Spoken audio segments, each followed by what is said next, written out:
चिंचवडवरून train पकडून लांब असा प्रवास करून आम्ही पोहोचलो मुंबईमध्ये। तिथे उतरून लगेच निघालो परळकडे।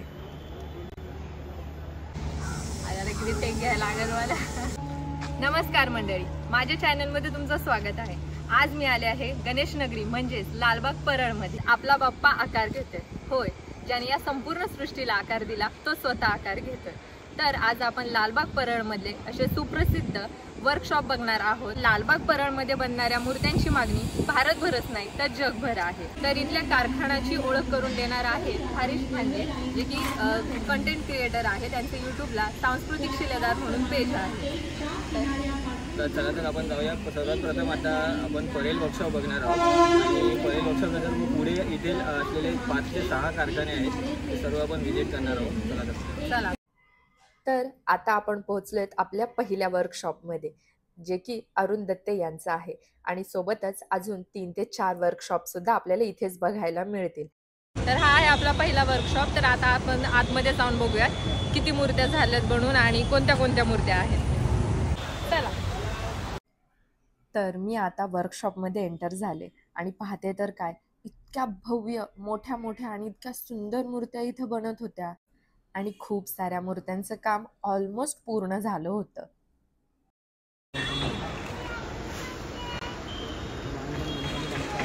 हे कास्टिंग चालू आहे का इथे? हां, हे कास्टिंग चालू आहे आणि या कास्टिंगमध्ये पहिलं आता आहे ना ते भरलं जाणार सगळं POP वगैरे आणि जो भुसा असतो ना आपला, हो, हे जे भुसा जे आहे ना ते भुसाला POP मध्ये ना भरलं जातं। POP मध्ये आपण कसं पीठ हे करतो तसं असं करून मग ते जॉईंट करण्यात येतात। आता तो जॉईंट करतो आणि मग स्क्रू असतात, तर स्क्रू वगैरे ना टाईट करतात। अच्छा, पहिला आधी टाईट करून घेणार आणि मग त्याच्यामध्ये आतमध्ये असं लावणार होतं कास्टिंग। Casting, okay. तर याला कास्टिंग बोलतात।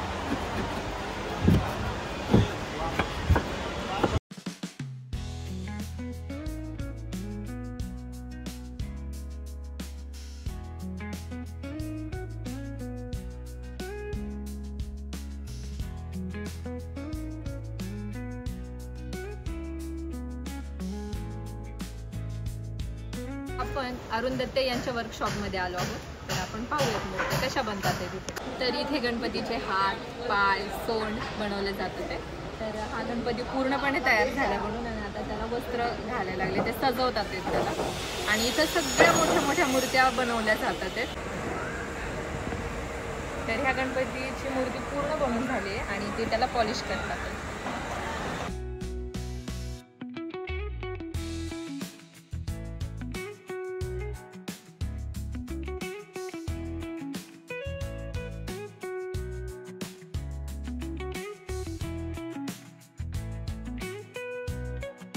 तर आता जो मी कारखाना पाहिला, इथं मूर्त्या ऑलमोस्ट तयार झालेल्या आहेत, फिनिशिंग त्यांची झाली आहे आणि खरंच खूप प्रसन्न वाटतं इकडे येऊन की गणपती आपल्यासमोर तयार होतात ते। आणि तिथं मुंबईमध्ये तर हा उत्सव जून महिन्यापासूनच सुरू झाला। भरपूर साऱ्या मंडळांनी पाटाची पूजा केलेली आहे आणि आता इथं मिरवणूक सोहळा पण, मुंबईचा भव्य मिरवणूक सोहळा असतो, भरपूर भाविकांची गर्दी असते इथे। तर किती कारखाने आहेत इथं आपण जे आज पाहिजे? इथे एकूण 4 ते 5 मूर्तिकार आहेत। सर्वात मोठा जो कारखाना आहे तो सिद्धेश दिगोले यांचा आहे। तिथे यावर्षी खास करून चिंतामणीची जी विशेष मूर्ती असते ती गेल्या वर्षी रेश्मा खातूकडे होती, पण यावर्षी गेल्या 7 वर्षानंतर इथे ही मूर्ती याच्यातून आगमन सोहळा होत आहे। पण मूर्तिकाराने खूप आग्रह धरला की 7 वर्षानंतर परेल वर्कशॉपमधून आगमन सोहळा होणार आहे। तर माझ्या आगमन सोहळ्यामध्ये माझ्या परेल वर्कशॉपला आपण व्हावं, माझी इच्छा आहे। माझ्या दारातून गणपती जातो आणि मला माझ्यासाठी खूप मोठा भाग्य आहे। त्यासाठी चिंतामणीची मूर्ती इथे तयार होते। त्यासोबतच आळादेवीचा महागणपती हे 22-22 फुटाच्या मूर्त्या आणि आपल्या पाठीमागे काही अशा मूर्त्या ज्या 33 फुटाच्या 35 फुटाच्या अशा काही मूर्त्या इथे तयार होत आहेत। तो बघायला खूपच वेगळाच वाटणार आहे। जसं की कोर्टाचा डिसिजन खूप उशिरा आला, त्यामुळे त्याचा काय परिणाम झाला का? परिणाम असा झाला आहे की मूर्त्या ज्या बनवायच्या होत्या त्या थोड्याशा उशिरा झाल्या। 10-15 दिवसाचा टाईम थोडंसं जास्त उशीर झाल्यामुळे मूर्त्या तुम्हाला काही अजूनपर्यंत कलर झालेला दिसत नाही आहे। तर आतापर्यंत असं होऊन जातं की दरवर्षी माझा जो अनुभव आहे तो आहे की या वेळेपर्यंत मूर्त्या बऱ्याचशा कलर झालेल्याच असतात, म्हणजे व्हाईट पेंट त्यांना मारून। मला तर आत्ताच वाटतं की गणेशोत्सव स्टार्ट झाला आहे आता आणि आपण आता बापांना घरी घेऊन नाही, आम्ही ॲक्च्युली खरं तर बघायला गेलं तर आमच्या ज्या पोस्ट आहेत आता आम्ही काउंटिंगचा पोस्ट 100 days टू गो असं आम्ही चालू होऊन जातो. आम्ही एवढं उत्सुक असतो मुंबईकर म्हणून आमचं एक भाग्य आहे की आम्ही ते जाणार आहोत. तर शेवटचा प्रश्न, तर सगळ्यात म्हणजे वाट कुठल्या गणपतीची बघितली जाते मिरवणुकीसाठी? सर्वात आगमनचा सोहळा जो असतो तो चिंचपोकळीचा चिंतामणी आगमनी विश म्हणून बोललं जातं. बदलापूर म्हणू नका म्हणजे पुण्यावरून कुठूनही लोक येतात, कोकणातून लोक येतात. आत्तापासूनच आगमन सोहळ्याचे जे टी शर्टचे बुकिंग आहेत त्या सुरू झालेल्या आहेत. तर त्यामुळे ते लोक इकडनं 500 टी शर्ट 50 टी शर्ट असे दिले जसं जमेल तसं टी शर्ट घेऊन जातात आणि आगमन सोहळ्यात ते घालून येतात, आवर्जून घालून येतात आणि ते भरपूर लांबून आपल्या स्वखर्चाने ते इथे येतात आणि त्या गणपतीची मूर्ती कशी आहे अशी तयार झाली हे बघण्यासाठी. तर आगमन सोहळा 3 ऑगस्टपासून सुरू होणार आहे, तर तुम्ही आवर्जून या.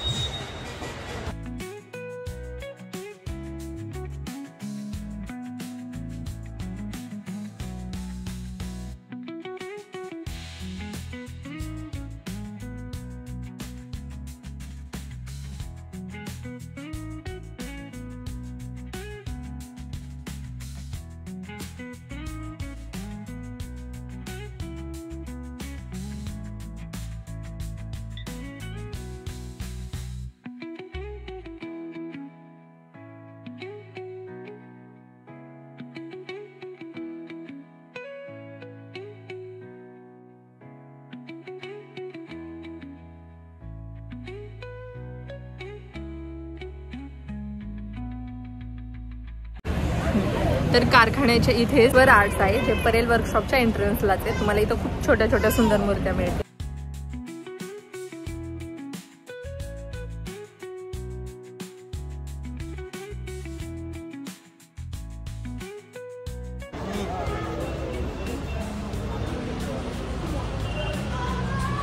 हे याच्यात बाप्पाची रिअल सोंड वाटते. आणि हा विठ्ठलाच्या रूपातला. तर आता आपला पहिला कारखाना बघून झाला आणि आता आपण दुसऱ्या कारखान्याकडे चाललोय जो गणकुल म्हणून कारखाना आहे. आणि आता आपण त्या कारखान्यात बघूयात मूर्त्या कशा बनतात त्या. ते गणपतीला नेण्यासाठी ट्रॉली आहेत. आता गणपती हां, याच्यावर गणपती बसून जाणार. त्या ट्रॉली आहे ज्याच्यावर गणपतीची मिरवणूक काढली जाते आणि इथून हे गेट ओपन करून इथून त्या सगळ्या मूर्त्या बाहेर काढल्या जातात आगमन सोहळ्यासाठी. हे गणेश संकुल या कारखान्याचं गेट आहे. या साईडला जाणाऱ्या मूर्त्या सगळ्या इकडेच भेटतात. हा तो चौक जिथं सगळ्या आगमनाच्या मूर्त्या येतात.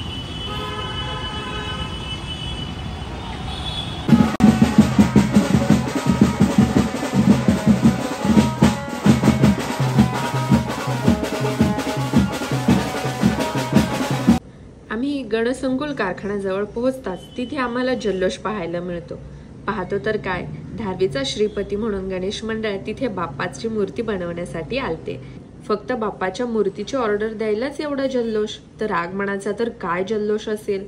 तर ही ट्रॉली ते घेऊन येतात आणि हा जो खांब दिसतोय ना, यावर मूर्ती बॅलन्स होते.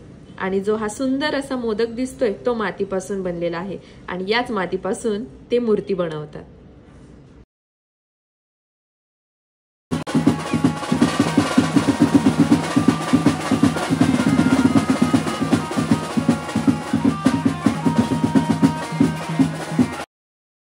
गणसंकुल कारखान्यातील मूर्त्यांची काही झलक बघूया.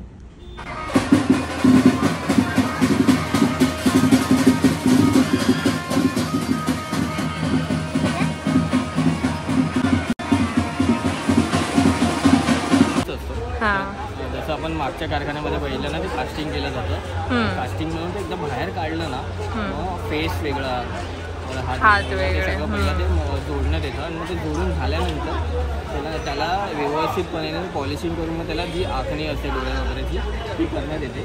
आता तुम्ही ज्या मूर्ती बघत आहात ना, ते त्याचं ऑलमोस्ट रेडी आहे आणि फक्त त्याला आता कलर करण्याचं काम जे ते येत्या काळामध्ये ते सुरू करण्यात येतं. तर अशा प्रकारे मूर्तीचं मोठ्या मूर्त्यांचं काम होतं, जॉईंट करून होतं.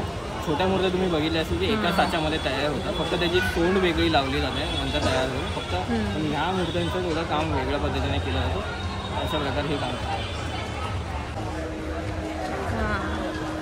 बॅलन्सिंग नागावरती पूर्णपणे बॅलन्स केली. त्याच्या आतमध्ये ना रॉड आहे, हो उभा रॉडमुळे ते एका पायावरती उभी आहे. बरोबर.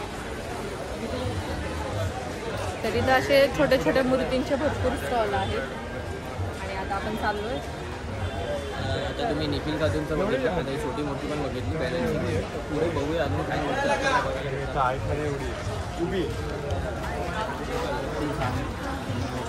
छोट्या मूर्तिकारांमध्ये ना हे फेमस आहे ये ब्रदर्स. वेळे ब्रदर्स का? तर आता आपण वेळे ब्रदर्सच्या काही मूर्त्या बघूया.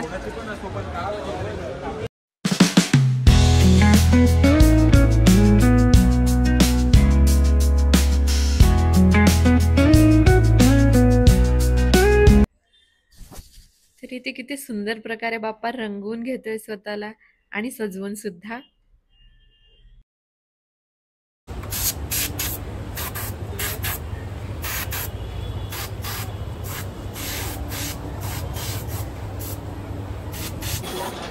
हा पूर्ण मातीच्या मूर्त्या आहेत, तुम्ही बघू शकता. मातीच्याच आहेत ना? मातीच्या ह्या ॲक्च्युली मूर्त्या ज्या आहेत प्लेन पनवेलवरून येतात. पण जसं लोकांना कलर करून हवा आहे ना तसं ते कलर करून लोक सांगतात आम्हाला हे पाहिजे डायमंडवरच पाहिजे अशा गोष्टी हवे त्या हिशोबाने ते कलर करतात. जसं ते आता दादा कलर करत आहे. हो, सुकवायला ठेवतात. असलं फिनिशिंग फिनिशिंग करण्यासाठी मग ब्रशनी कलर त्याला करायला. ते 2 ते 3 हात मारले. हां, 2 ते 3 हात मारल्यानंतर मध्ये लास्टला फिनिशिंग करायचं. हे कसं आहे, हे नाही, हे जे ॲक्च्युली पहिल्या हात मारलेलं आहे ते फिनिशिंग नाही आहे. कारण इथे जे बघणार ना ते फक्त स्प्रेनी मारलेलं हो. आहे. पूर्ण स्प्रेनी मारलेलं काम.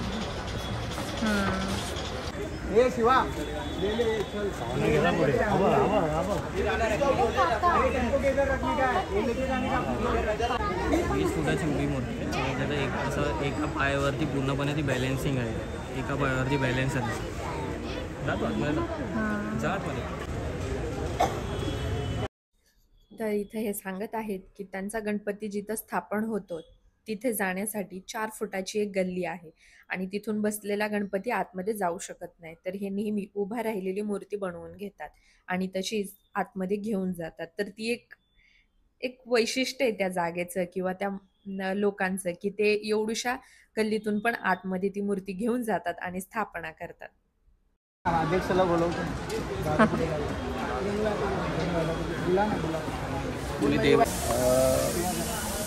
माझं नाव गणेश महादेव चौगुले. आम्ही धारावीतून बिलॉंग करतो. आमच्या मंडळाचं नाव उत्कर्ष सेवा संघ सार्वजनिक गणेशोत्सव मंडळ आहे. आमचा कमीत कमी 30 वर्षापासून पारंपरिक गणेशोत्सव साजरा होतो. पण आता आम्ही 5 ते 6 वर्ष झालं की आम्ही मूर्तीची म्हणजे उंची वाढवलेली. आता आम्ही गेले 3-4 वर्ष झालं मूर्तीची उंची ही आम्ही 20 ते 22 फुटापर्यंत नेली. त्या मूर्तीचं माझं वैशिष्ट्य असं आहे की आम्ही ती मूर्ती 4 फुटाच्या गल्लीतून होतो. बरोबर कट्टुकट 4 फुटाची मूर्ती आहे. 4 फुटाची गल्ली आहे. ती चाळ म्हणजे त्या चाळीतून आम्ही लोक 22 फुटाचा, गेल्या वर्षी आम्ही 22 फुटाचा गणपती घेऊन गेलो. आता आमच्या गणपतीचं म्हणजे मंडळाचं नाव आता धारावीचा श्रीपती असं आहे. तर तुम्ही पेज वगैरे सर्च केले तर तुम्हाला कल्पना येईल. तर ह्यावेळेस आम्ही लोकांनी अष्टभुजा असं थीम म्हणजे अशी संकल्पना केली आहे. विष्णूचा अवतार, माशा अवतार. म्हणजे ह्यावेळेस 8 म्हणजे हात आहे हे 8 आहेत. 8 ते 10 पर्यंत, 10 पण असू शकतात आणि 8 पण. तर ह्यावेळेस वेगळा जॉब आणि खूप चॅलेंज आहे. आता काय ह्या जॉबवर कसं आहे आमचं सल्लागार काम करत आहे तुमच्यावर आहे सगळं. आता आमचं आगमन हे 10 ऑगस्टला या तुम्ही. 10 तारखेला आगमन आहे आमचं नक्की. आणि आमचं तुम्हाला रिक्वेस्ट आहे तुम्ही आमच्या बोलण्यावर नका जाऊ. खरंच आमचा पेज हा सर्च करा आणि आमची ही ट्रॉली 360 फिरी ह्यावेळेस पण निघू इथून आम्ही बाहेर तर 360 फेसमधून निघू. अच्छा, काहीतरी वेगळं असं 360 फेस त्याच्या आम्ही बोलल्यावरून तुम्हाला नाही कळणार. तुम्ही स्वतः जाऊन धारावीचा श्रीपती हे पेज सर्च करा. त्याच्यानंतर तुम्हाला ही ऑटोमॅटिक कल्पना येईल. चला धन्यवाद. तरी पण तुम्हाला कळेल की किती चॅलेंजेस आहेत आतमध्ये थँक्यू. या वर्कशॉपमधनं बाहेर निघत आहोत. असं सुंदर असं त्यांनी इंटरव्ह्यू दिला आपल्याला. तर तुम्हाला जर पॉसिबल होत असेल तर 10 ऑगस्टला तुम्ही नक्की त्यांच्या आगमन सोहळ्याला सामील व्हा. तर आता आम्ही आहोत गणेश गल्लीमध्ये, म्हणजेच मुंबईच्या राजाच्या मंडपाच्या इथे. आणि सध्या तिथे फक्त मंडप बांधला आणि पाटाची पूजा झाली. आणि या गणपतीचं वैशिष्ट्य असं की मूर्ती या मंडपातच तयार होते. तर आता आपण आलो आहोत जिथे लालबागचा राजा स्थापन होतो.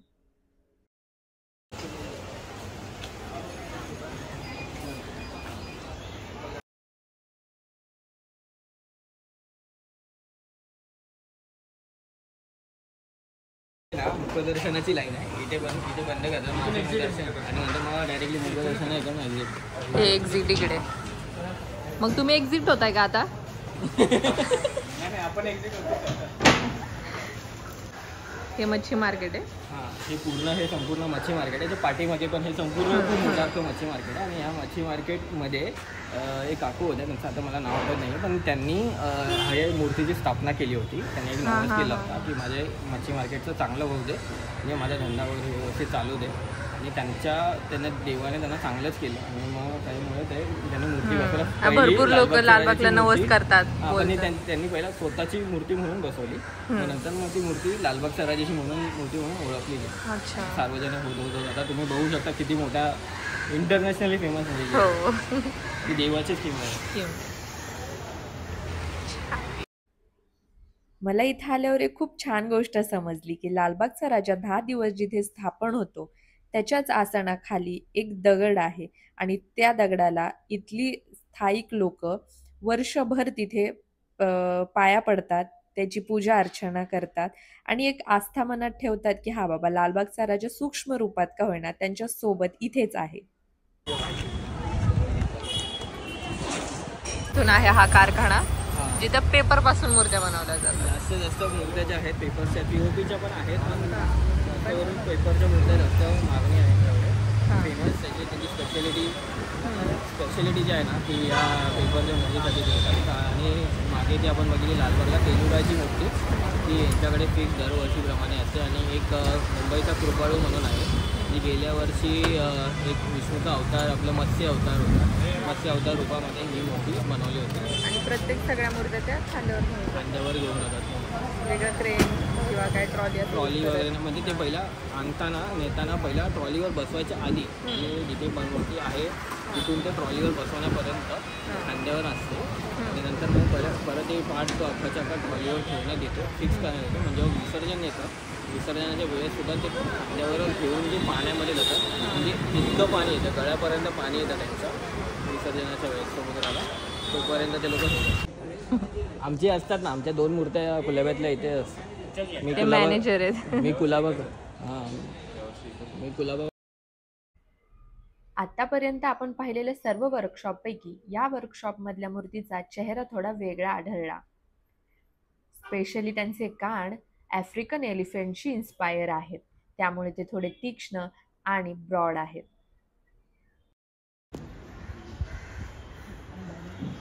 तर आता हा जो आपण शेवटचा कारखाना बघतोय, ह्या कारखान्यातले गणपतीचा चेहरा थोडा वेगळा आहे.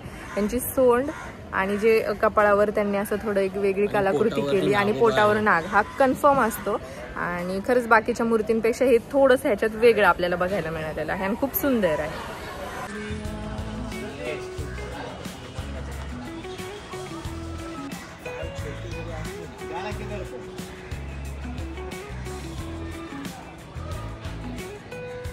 तर मला वाटलं मगाचाच लास्टचा आमचा कारखाना होता, पण अजून एक कारखाना होता.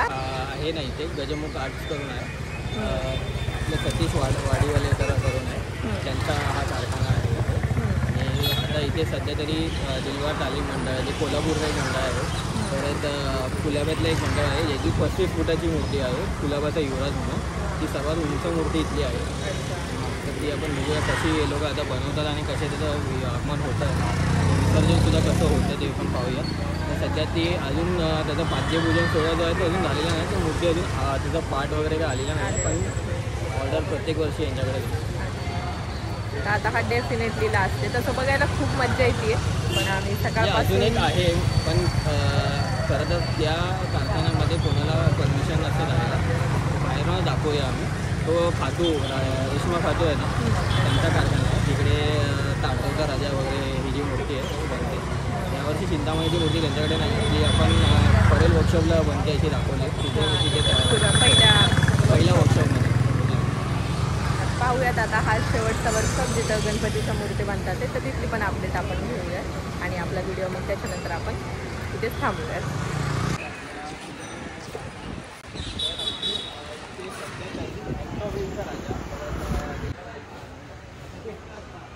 तर हे या मंडळातल्या मूर्त्या हे मूर्तीच्या पाठीमागे हां हां ते आर्टिस्ट. ओके येईल मी आगमन सोहळ्याला पण प्रयत्न करेल.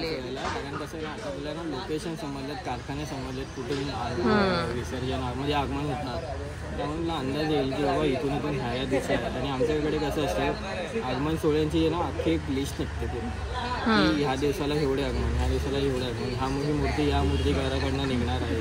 तसं प्रॉपर आमचं मॅनेजमेंट आहे. असं नाही की कुठून पण असं काय नाही, असं नसतं. मूर्तीकाराचं नाव, मूर्ती कुठल्या मंडळाची म्हणून तुला प्रत्येक मूर्तिकाराचं नाव, मंडळाचं नाव सगळं तोंडपाठ आहे. इव्हन किती फुटाची आहे मूर्ती ते सुद्धा माहिती आहे. गेले 7 वर्ष झाले मी हे करतो. मध्ये तरी कोविडचा गॅप पडला, ते नाही मोजले तर 4 वर्ष, पण टोटल मिळून 7 वर्ष झाले मला हे मी कामं करतो. म्हणजे मी कॉलेजला ॲक्च्युली ड्रॉपआउट लागला होता, तर तेव्हा मी चालू केलं होतं हे चॅनल वगैरे. नंतर मग कम्प्लीट केलं ग्रॅज्युएशन वगैरे. ती दरवर्षी उभीच असते मूर्ती. दरवर्षी थोडे ह्याच्यावरती असते. काढा मूर्तीचं रेकॉर्ड करा, पण मूर्ती कुठली आहे कुठल्या मंडळाची ते नाही दाखवत रे, फेस दाखवतो. अरे बाबा मी रिपोर्ट मारतो सगळ्यांनी, मी स्वतः मीडियाला मी कसं सांगितलं रे, बाकी काय.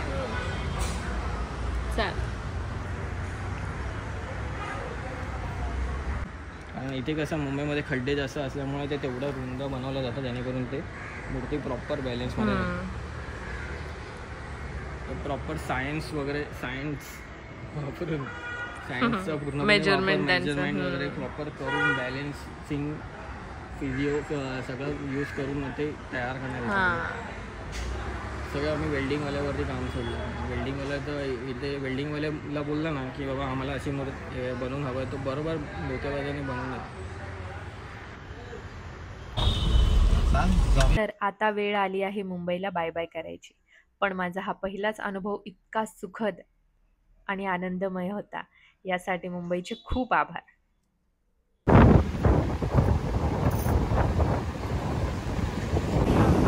तर या अथांग अशा समुद्रकिनारी आपला व्हिडिओ इथंच संपत आहे. आपण सगळे वर्कशॉप बघायचा प्रयत्न केला आणि पूर्णपणे वर्कशॉप पाहिले, त्याच्या मागची गंमत पाहिली, आपले गणपती बाप्पा कसे आकार घेतात ते पण पाहिले. सर्व जेवढे गणपती आहेत मुंबईमधले प्रसिद्ध गणपती सर्व इकडे विसर्जन केलं जातं. आणि खूप असं अथांग समुद्र आहे. म्हणजे मी तर नेहमीच बघत असतो, पण काही आपले पुणेकर मंडळी आहेत ज्यांना रोज पाहायला मिळत नाही, त्यांना पाहायला मिळत नाही आणि बघितलं डोळे मोठे झाले. हो खूपच मोठे झाले. आणि आता तू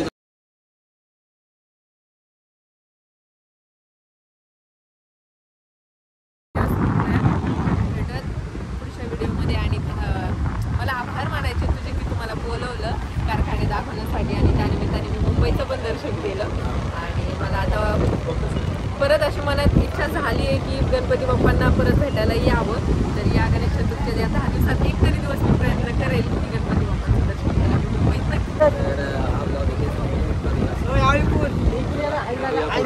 जर का असं